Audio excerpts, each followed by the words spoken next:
dessa maneira. Primeiro interrogatório do Odo. Não há carência. Caramba, né? detetivaço, hein? Não é?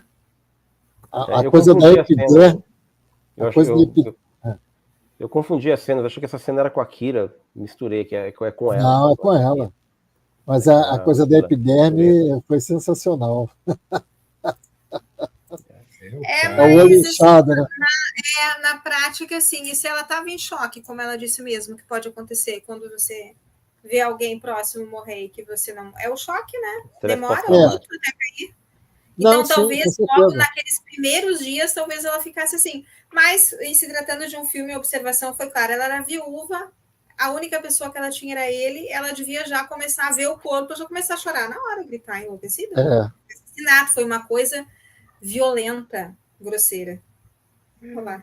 Eu tá falando do profissional, né? Muito bom, exatamente, legal. Gente, olha só, tem uma cena assim que sempre me marca muito, porque é bem curtinha, na verdade são 2 cenas sem diálogo, mas que elas interagem assim, e mostra, e é cinema puro para mim, tá? Mostrar rapidinho assim, que mostra as crianças no presente e as crianças durante a ocupação. Não é genial? Uau, esperando ali. Eu lembrei do menino do pijama listrado, a menina que roubava livros também. É uma série de situações que você vê as crianças ali naquela. Esperando o pai sair, os meninos estavam esperando o pai para poder. O pai abraçou os filhos saindo da parte do trabalho obrigatório que tinha ali, né? É dolorido. As crianças no presente, as crianças livres, né? Correndo, brincando. 5 anos depois, cena delas agarradas algumas tinham 3, 4 anos, agora estão com 8 anos correndo, viveram as duas situações assim, extremas, né? Ali foi legal, né? A cena da menina em vermelho, né?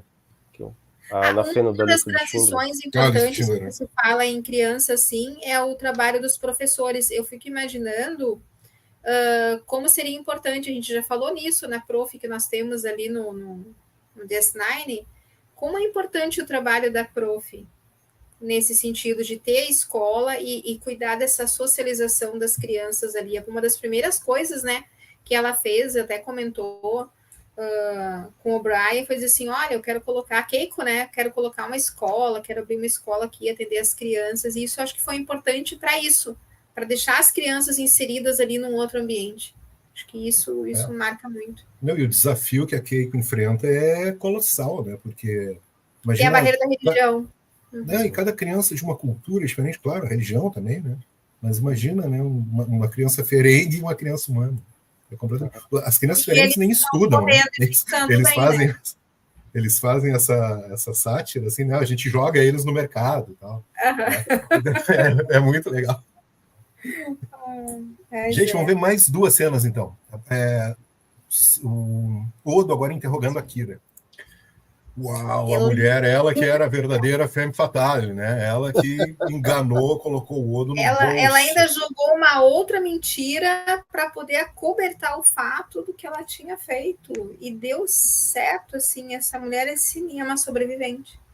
É uma sobrevivente. Ela fez ele acreditar que ela estava mentindo numa coisa, mas não tinha nada a ver com aquilo, era outra coisa. É muito legal. Estava mentindo o tempo inteiro, mas era para esconder o que tinha feito mesmo, né? Isso, camadas de mentiras. De camadas de mentira. E aí, o que carisma daqui, ó, carismática ao extremo nessa cena. Bom, ao usar, ao falar que estava lá fazendo sabotagem, ela também se convenceu que estava falando a verdade. Porque ela, como diz o Odo, ela não sabe. Ela deu uma de gara aqui ali. Ela se convenceu, porque ela é uma coisa que, para ela poderia ter feito. Né? Por isso essa história só podia acontecer em Deep Space Nine mesmo, né? Também porque as versões anteriores de Star Trek tem todo esse contexto de diversidade, de tudo mais, mas quando a gente vai olhar a Enterprise, só tem humano lá dentro, né? Todo mundo é humano, né? E nem quando eles vão para fora, eles encontram raças tão diferentes, assim, é tudo humanoide, né? Mas claro, isso é por questão de custo e tal. E na nova geração, o que tem? Tem o Data e o Worf, né? Ah, não, tem a Diana Troy também, que também seria um alienígena, né? Mas a Diana Troy e um ser humano, né? Que diferença nenhuma, né? E ela é meio humana ainda. E ela é meio humana. Então, né? E o Worf foi criado por humanos. Lembrem vocês que o Spock também era também, humano, né? E o Data também, o Data foi criado por um cientista humano. O Spock era mestiço, né? O Spock também. Então, assim, é uma história que só poderia se desenrolar de fato em Deep Space Nine, nem em Voyager. Nem é a primeira vez que você tem uma tripulação realmente com alienígenas que parecem alienígenas. E nem só, e metade não é da frota. Nem da frota são. Exato. Quebraram ali o ciclo. Quebraram mesmo, né? Muito legal. Muito bom. Mais cena? Então, vamos ver a última cena, que é aí um trecho lá da cena final, né? Que também é emblemática do Odo e da Kira, mas é uma cena longa, eu só consegui colocar a parte final mesmo, mas eu acho que dá para ter uma ideia, uma boa ideia. Vamos lá. A carga emocional gigantesca, a troca de confiança deles, ali tem se consolidou mais ainda, talvez tenha se criado aquele elo, ele tenha sido forjado nesse momento ali. Verdade. Impressionante. Foi talvez uma das poucas vezes em que eu vi Kira assim, emocionada e sem armadura. Uma das pouquíssimas.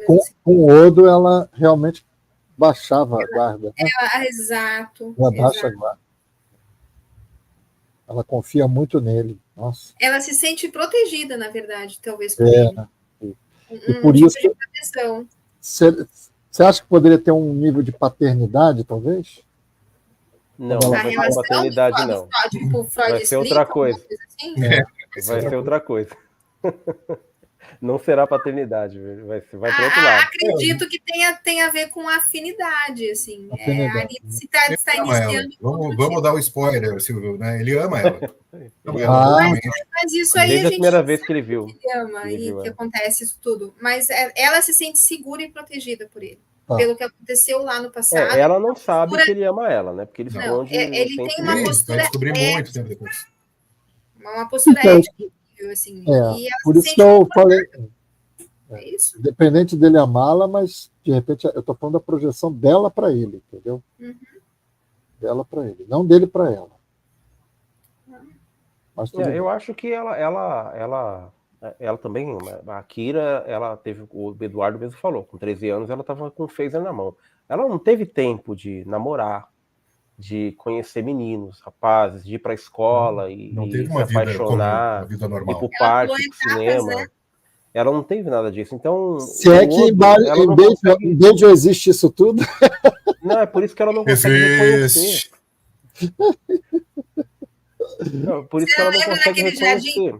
O que são aqueles jardins do templo, como é mesmo o nome do local que eles falam? Nossa, que lugar idílico aquilo. Nossa, com certeza, um lugar que tem uma natureza dessas assim, ó, é um lugar perfeito. Eu queria falar que ela... Pode falar. Muito obrigado, Val. Obrigado. Tudo que está fazendo falta aqui. Espero que ano que vem tu retorne com a gente. Obrigadão mesmo. O que eu ia falar é que é o seguinte, né? A Kira, ela deve ter pensado que o Odo fosse, apesar daquela carranca, ingênuo. Ela não conseguiu identificar que, na verdade, o que ele sentia por ela era outra coisa. Ele tinha sentimentos românticos. Principalmente porque ele também não tem expressão, né? Exatamente. Ele é uma massinha, né? Um negocinho de massa e tal. Então, para ela que não estava habituado o que é namorar, ter encontro, então para ela deve ter sido, ela não conseguiu identificar isso. Então ela percebeu que ele foi enganado, e ela deve ter imaginado que ele era ingênuo no final das contas, quando na verdade não é ingênuo o termo para ele, né? E essa cena é muito boa porque ela se despe ali, né? Ela de fato cai a máscara, né? Cai a máscara e ela tem que mostrar quem ela realmente é. E ele tem que tomar uma decisão difícil, que é perdoar ou não, né? É isso aí. É isso aí mesmo. A Dari riu do lindo lado do paisagem de Leó, perfeito, é aquilo ali, ó. E o O'Brien? Onde é que anda o O'Brien aí? O O'Brien sumiu nesse episódio, né? Talvez Ele não aparece, esse né? seria- Não aparece nesse. Não aparece. Não. Aliás, no Não episódio aparece. anterior ele já não tinha aparecido, ele aparece. A Dax aparece também? Não, né? A Dax, A Dax não aparece nesse. Ela Aparece. aparece? Não, Aparece. aparece um A Dax pouquinho. Aparece bem pouquinho, né? Aparece sim. O Bashir também Mas o aparece, O'Brien porque ele tá tratando do quarto. É um né? episódio da Kira e do Odo, né? Do outro. O Eles são próprio Cisco aparece muito pouco, né? muito pouco. Né? Aparece acho que 2 vezes. Só isso.